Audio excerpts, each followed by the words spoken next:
तो हमारा ये जो पक्ष है वो है भाव पक्ष का, जो है श्रृंगार रस है उसका दूसरा पक्ष है वियोग पक्ष। वियोग पक्ष को वियोग में जहां जहां नायक नायिका का एक दूसरे से बिछो हो जाता है, हो जाता है वहां वियोग श्रृंगार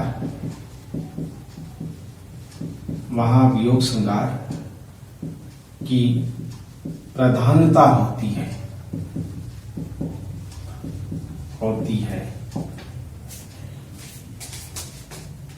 वियोग पक्ष में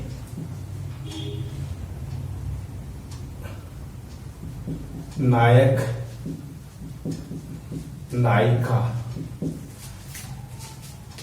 दोनों ही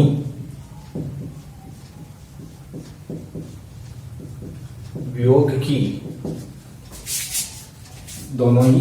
की प्रचंड अग्नि में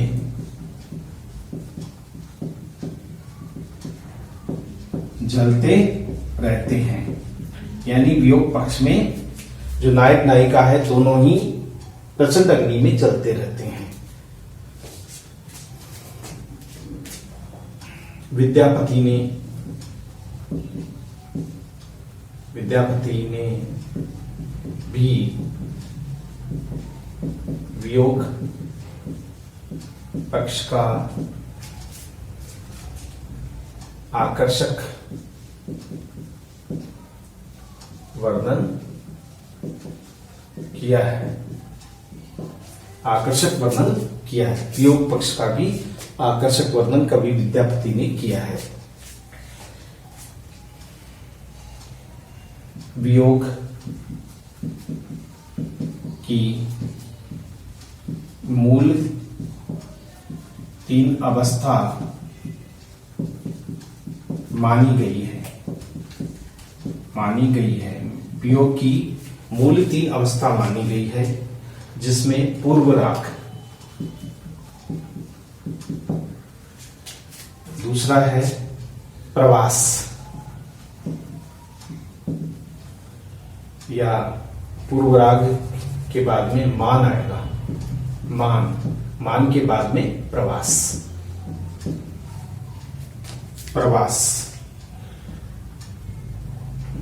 इनमें पूर्व राग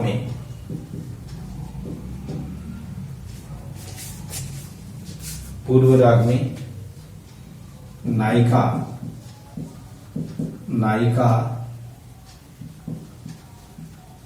प्रियतम को देखे बिना ही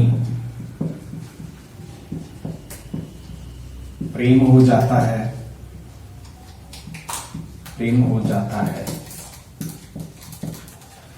नायिका प्रियतम को देखे बिना नायिका को प्रियतम को देखे बिना ही प्रेम हो जाता है। तो वह विरह में व्याकुल रहने लगती है। विरह में व्याकुल रहने लगती है।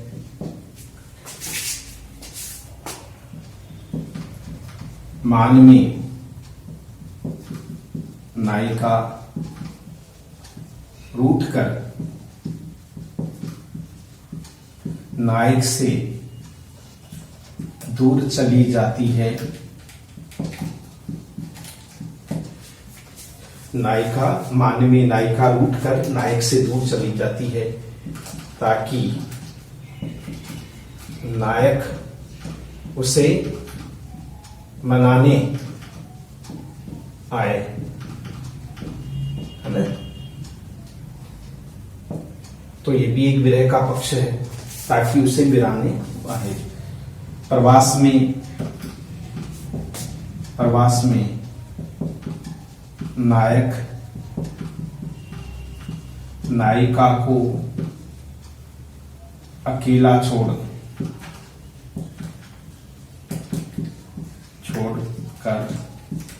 विदेश चला जाता है या परदेश चला जाता है। परदेश चला जाता है, प्रदेश चला जाता है। वहां विरहनी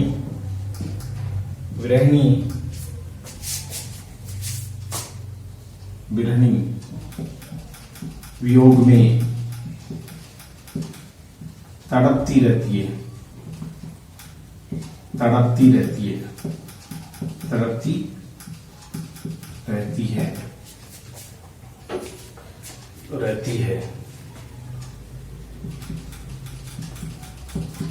वियोग पक्ष में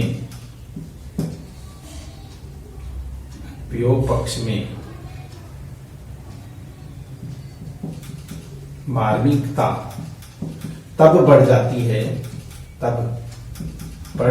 है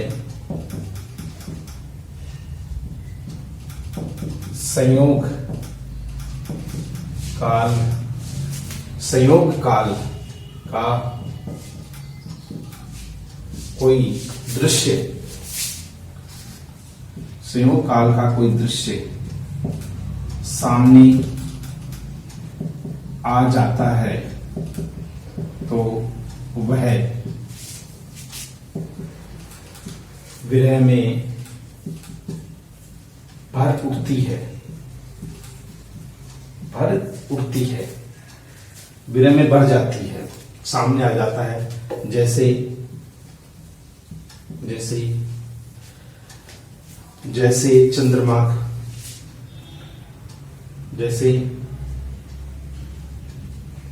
चंद्रमा का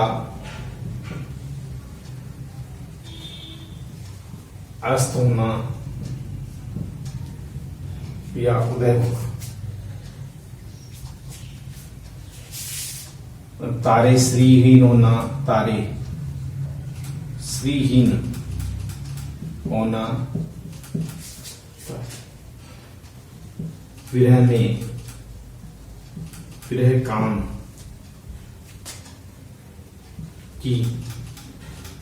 काम की पीड़ा कष्टदायी होती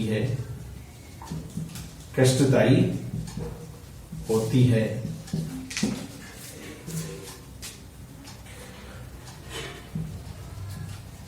विरहणी को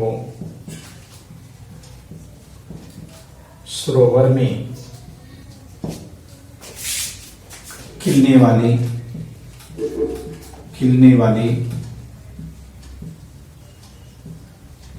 कमल के फूल से, विरहणी को सरोवर में खिलने वाले कमल के फूल से ईर्ष्या हो जाती है।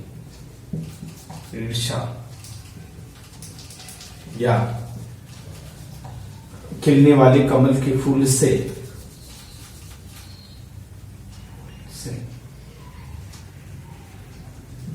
ईर्ष्या हो जाती है, कमल के फूल से ईर्ष्या हो जाती है। उसे चांदनी रातें जलाने वाली प्रतीत होती है। उसे चांदनी रातें जलाने वाली प्रतीत होती है। कोयल की पीऊ पीऊ कोयल की पीऊ पीऊ ध्वनि प्रियतम की याद दिला देती है। विरहिणी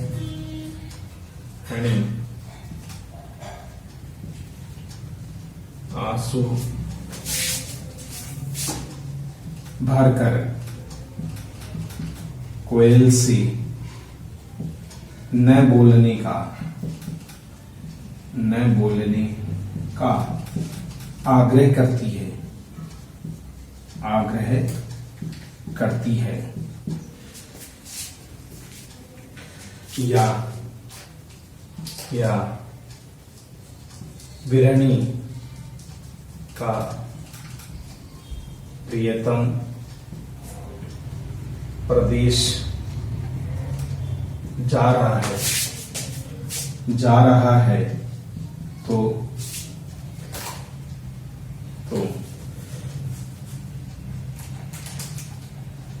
कामनी नायिका रोक नहीं। विरहिणी का प्रियतम प्रदेश जा रहा है तो कामनी नायिका रोक नहीं पा रही अपनी सखी से प्रियतम को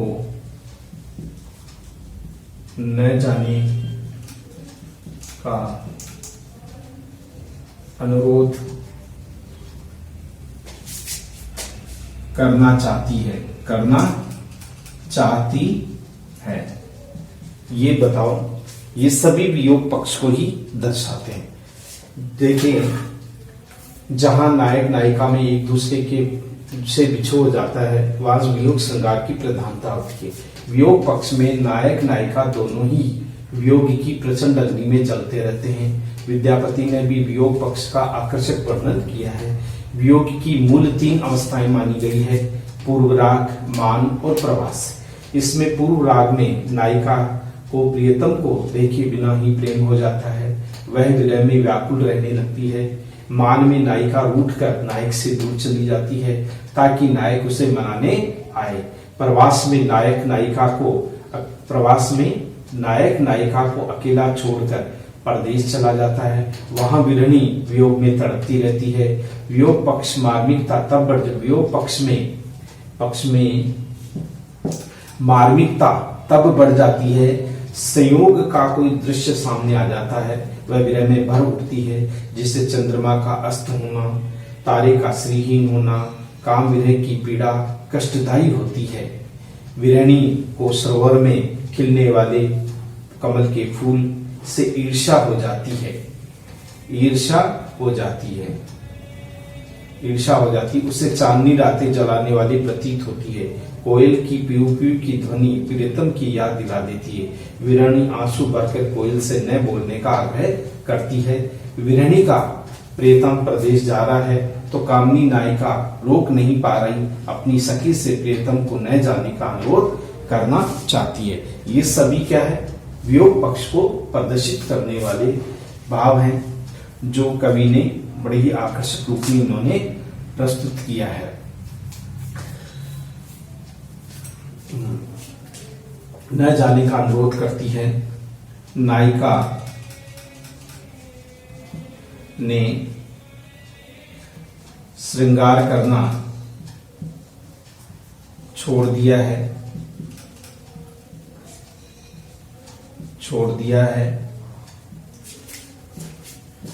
गले का हार पहाड़ के समान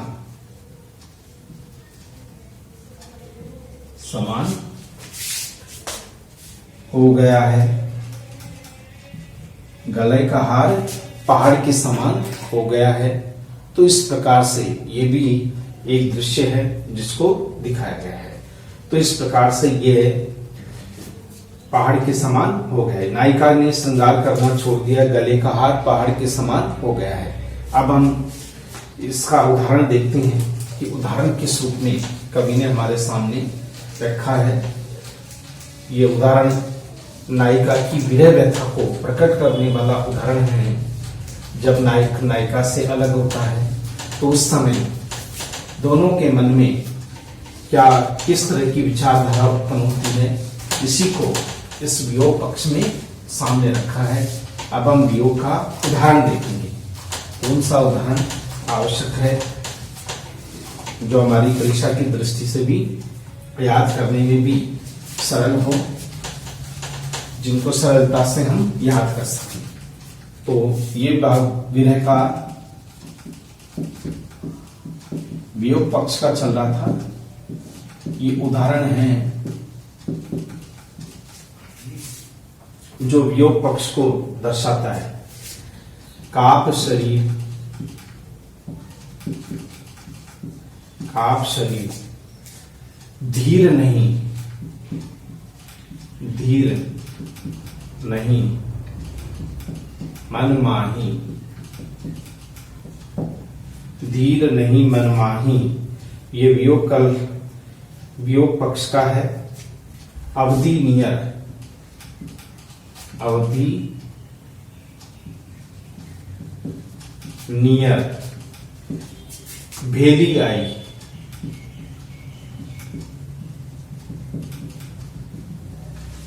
भेली आई। अर्थात यहां नायिका अपने विरह वेदना को प्रकट करती है कि शरीर कांप रहा है, शरीर में कपकपी लग रही है, मन में धैर्य नहीं है, अधीर हो रही है नायिका। अवधि नियर भेली आई, अब तो प्रियतम से मिलने का समय भी निकट आ गया है, फिर भी प्रियतम लौट करके नहीं आए। तो इसमें विरह वेदना का एक संक्षिप्त रूप जो है वो हम देख सकते हैं। इस प्रकार हम लिख सकते हैं, इस प्रकार वियोग की मार्मिकता का वर्णन कवि विद्यापति ने सुंदर रूप से काव्य में किया है। तो यह है मार्मिकता के साथ में कवि विद्यापति ने अपने काव्य में उसका सुंदर वर्णन किया है। तो ये तो वियोग पक्ष का था। अब आता हमारा दूसरा जो पॉइंट, पहला ये पॉइंट था श्रृंगार रंग का, दोनों का हमने पढ़ लिया। अब हम करते हैं हमारे दूसरा पॉइंट, जो पॉइंट है भाव पक्ष का, वह हमारा है जो भाव पक्ष को और अधिक आकर्षक और सुंदर बना देता है, वह है प्रकृति का चित्रण। दूसरा है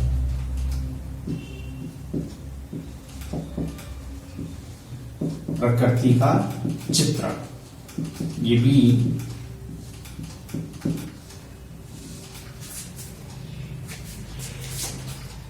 कवि विद्यापति ने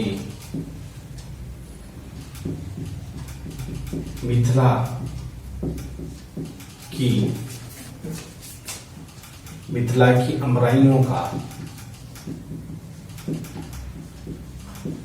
मनोआकर्षक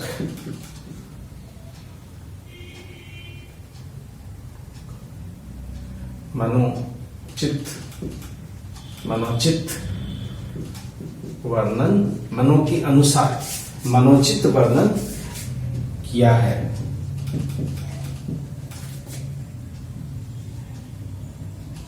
प्रकृति मनुष्य की सुख दुख की, प्रकृति मनुष्य के सुख दुख की सहचरी रही है। सहचरी है साथ रहने वाली, सहचरी रही है। मिथिला की अमराइयों का मनोचित वर्णन किया है। प्रकृति मनुष्य के सुख दुख की सहचरी रही है। प्रकृति के मध्य कवि अपनी प्रकृति के मध्य कवि अपनी रचनाओं को रचता है तो प्रकृति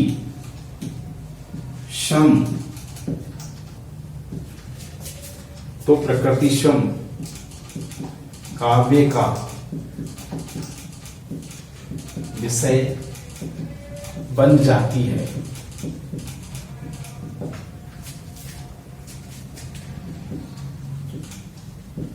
विद्यापति ने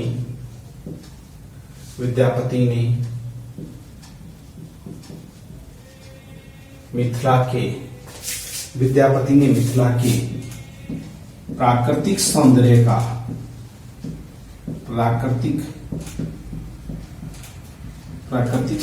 का सुंदर वर्णन काव्य में किया है।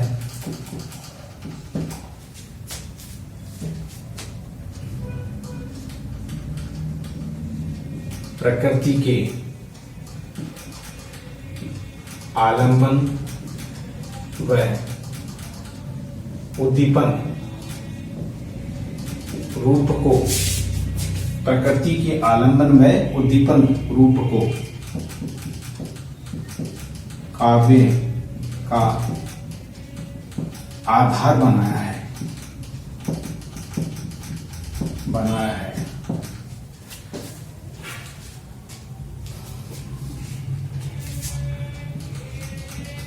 प्रकृति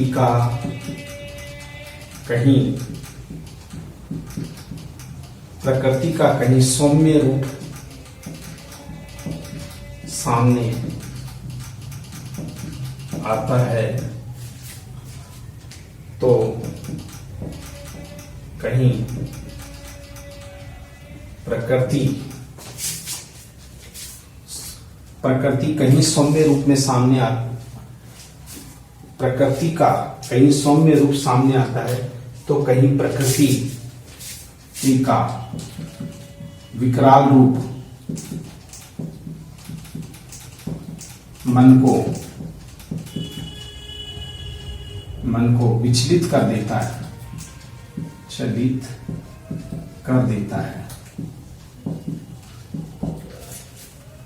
यानी सौम्य यानी सुंदर रूप, और कहीं प्रकृति का विकराल रूप मन को विचलित कर देता है।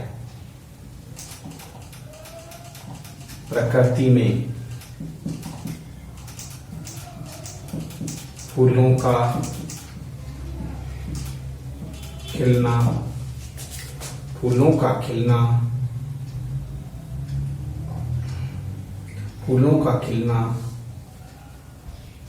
मोर, पपैया,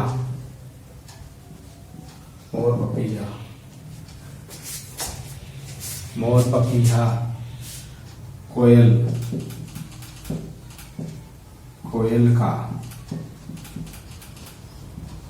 मधुर रूप में बोलना प्रकृति की सुंदरता को, प्रकृति में फूलों का खिलना, मोर, पपीहा और कोयल का मधुर रूप में बोलना प्रकृति की सुंदरता को बढ़ा देते हैं।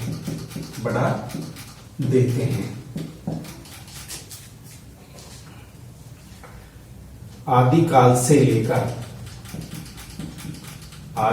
से लेकर आधुनिक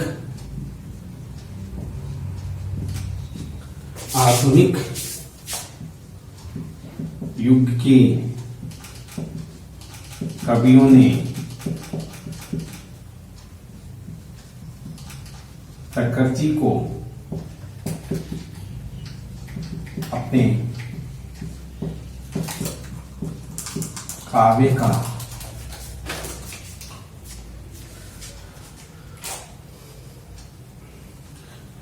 युग में कवियों ने प्रकृति को अपने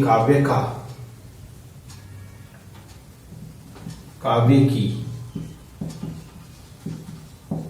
विषय वस्तु बनाया है।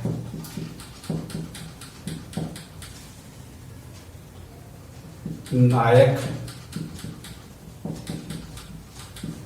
नायिका का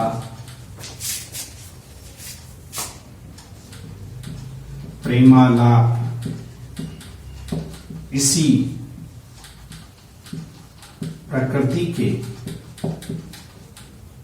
सौम्य रूप में होता है। कहने का तात्पर्य है नायक नायिका का प्रेमालाप इसी प्रकृति के सौम्य रूप में होता है, यानी सुंदरता प्रभावित करती है उस रूप को। तो ये भी इसमें दर्शाया गया है, प्रकृति के उस रूप का भी उल्लेख इसमें किया गया है।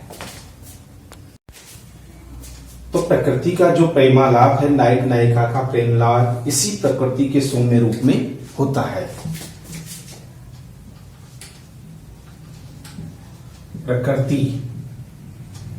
प्रकृति कविता का श्रृंगार बनकर कवि हृदय पर प्रकृति कविता का श्रृंगार बनकर कवि हृदय पर सदैव विराजमान रही है, सदैव विराजमान रही है। किसी भी कवि ने प्रकृति की उपेक्षा नहीं की है,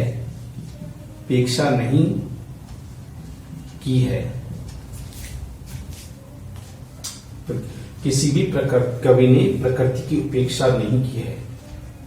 प्रकृति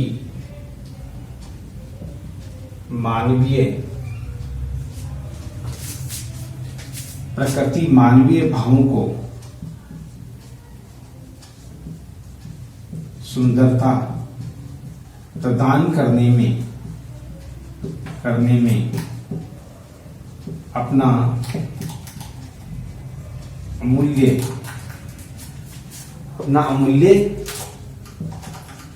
योगदान देती है।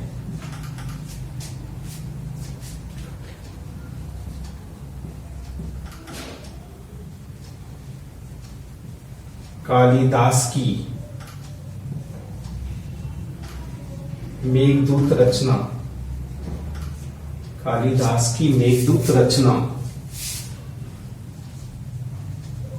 प्रकृति के मध्य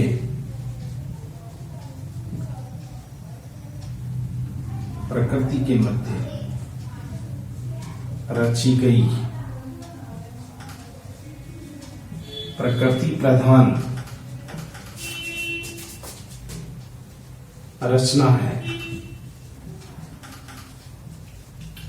कवि विद्यापति ने भी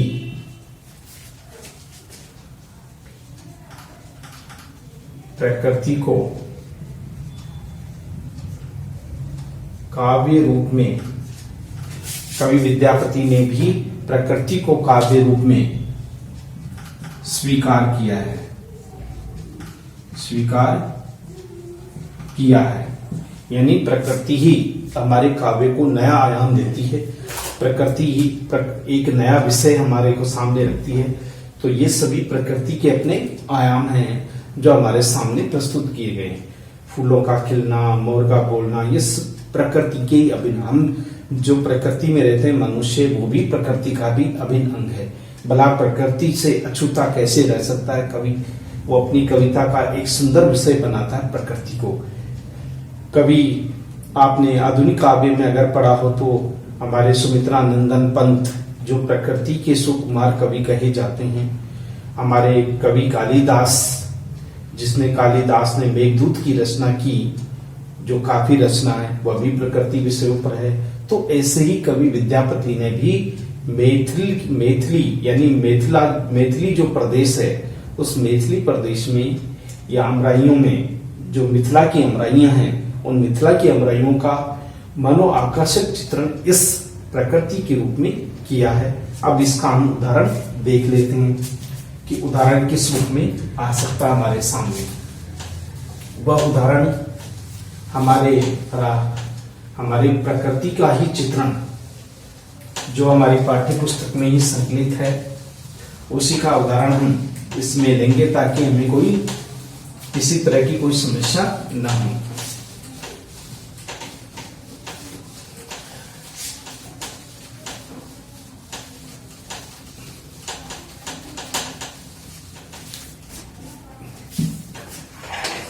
लिखिए, राधा अपनी सखियों के साथ जंगल मार्ग से जा रही हैं। मौसम ने करवट ली, मौसम ने करवट ली, भयानक बादल गरजने बरसने लगते हैं,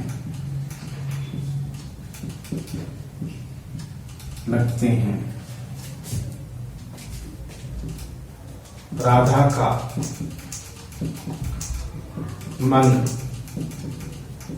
कांप जाता है, राधा का मन कांप जाता है। कृष्ण के सामने होने पर भी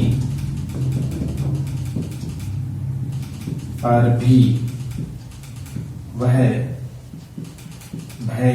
भयभीत हो जाती है। उदाहरण देखिए, अब इस उदाहरण को हम लिख सकते हैं। दामिनी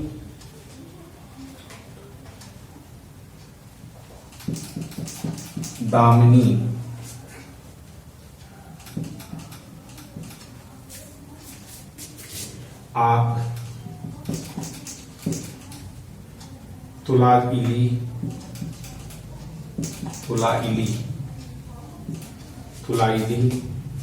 है। एक राती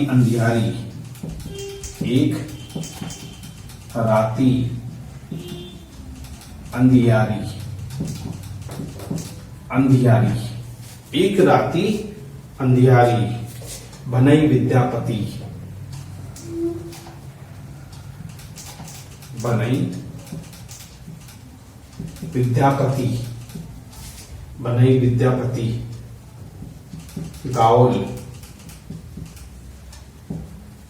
गाओल रे सुनु गुणमती नारी, सुनु गुणमती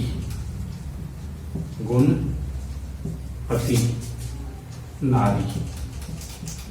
ये राधा है जो अकेली रह जाती है, रात अंधेरी है, आसमान में दामिनी, तुललाई का मतलब होता है चमक रही है, भयानक रूप से आसमान में बिजली अंधेरी रात में चमक रही, जो भयानकता को और अधिक बढ़ा देती है। बने विद्यापति गाओ रे सुनु गुणमती नारी। विद्यापति कवि कहते हैं कि हे गुणमती, गुणों की खान राधा, तुम कृष्ण के गुणगानों को गाओ। प्रकृति का जो विकराल रूप है, ये सब इन्हीं की माया है, इन्हीं का ही प्रभाव है। तुम समझ नहीं पा रही, ये सब जितनी भी प्रकृति ने प्रवट ली है, वो सभी इसी ईश्वर की माया है। तुम उसके गुणगानों को गाओ। तुम्हें भयभीत होने की और डरने की आवश्यकता नहीं है, क्योंकि वो परम परमेश्वर है, वो ईश्वर है।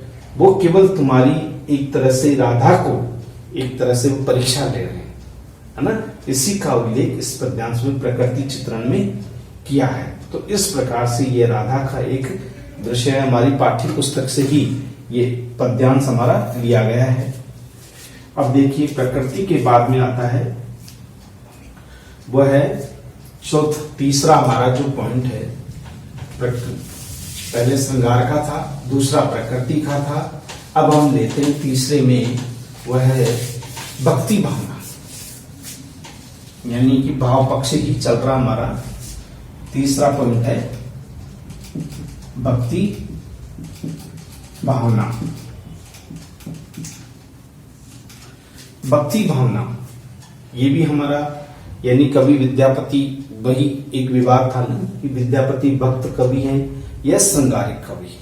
अगर हम भक्ति भावना के रूप में देखें तो भक्ति भावना का रूप भी अब हम देखते हैं। विद्यापति के काव्य में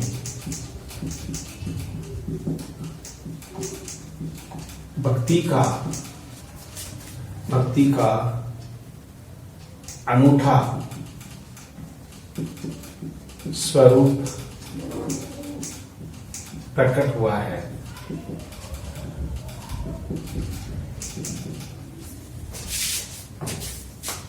विद्यापति ने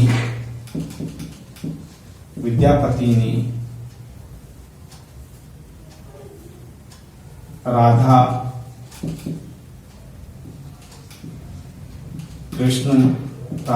कृष्ण शिव पार्वती दुर्गा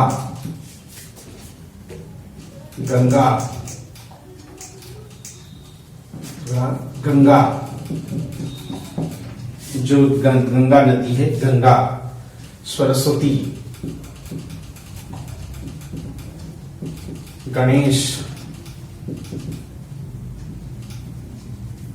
पंचम देव,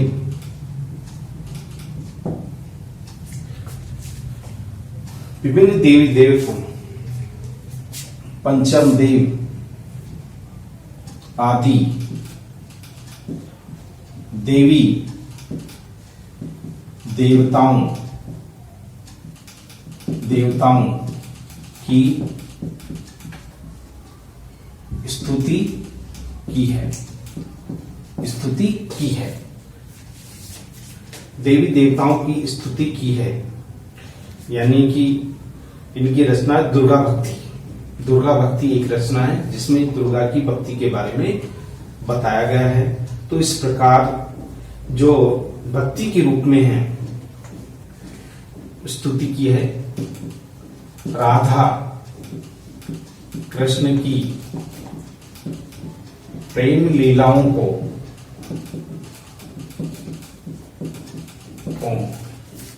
भक्ति के सांचे में ढालकर, भक्ति के सांचे में राधा कृष्ण की प्रेम लीलाओं को भक्ति के सांचे में ढालकर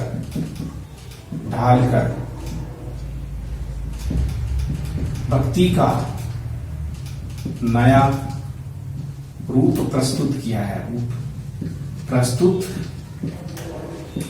है। भक्ति का नया रूप प्रस्तुत किया है। विद्यापति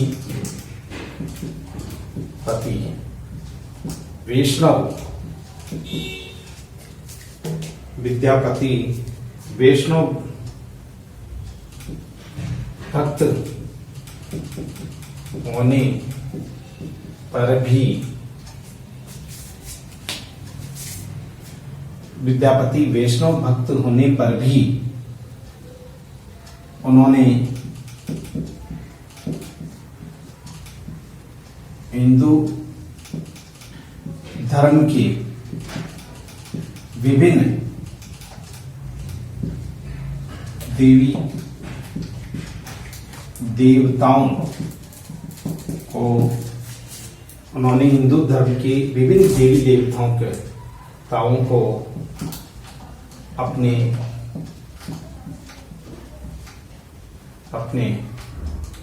श्रद्धा सुमन भक्ति के रूप में अर्पित किए हैं,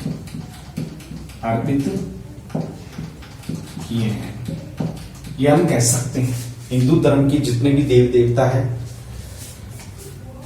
सूर्य और अग्नि के बारे में, सूर्य और अग्नि के बारे में, अग्नि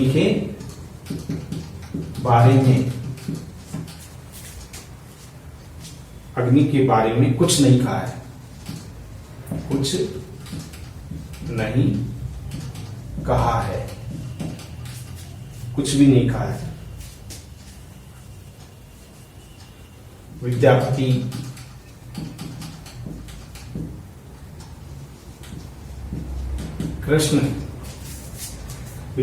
कृष्ण भक्ति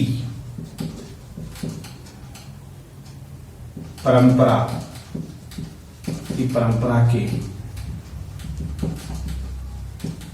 आदि कवि कहे जा सकते हैं। तो ये सारी चीजें कवि विद्यापति के काव्य में भक्ति का अनूठा स्वरूप प्रकट हुआ है। विद्यापति ने राधा, कृष्ण, शिव, पार्वती, दुर्गा, गंगा, सरस्वती, गणेश, पंचम देव आदि देवी देवताओं की प्रस्तुति की है। राधा कृष्ण के प्रेम लीलाओं को भक्ति के सांचे में ढालकर भक्ति का नया रूप प्रस्तुत किया है। विद्यापति वैष्णव भक्त होने पर भी उन्होंने हिंदू धर्म के विभिन्न देवी देवताओं को अपने श्रद्धा सुमन भक्ति के रूप में अर्पित किए हैं। अग्नि के बारे में उन्होंने कुछ नहीं कहा है। विद्यापति कृष्ण भक्ति परंपरा के आदि कवि कहे जा सकते हैं।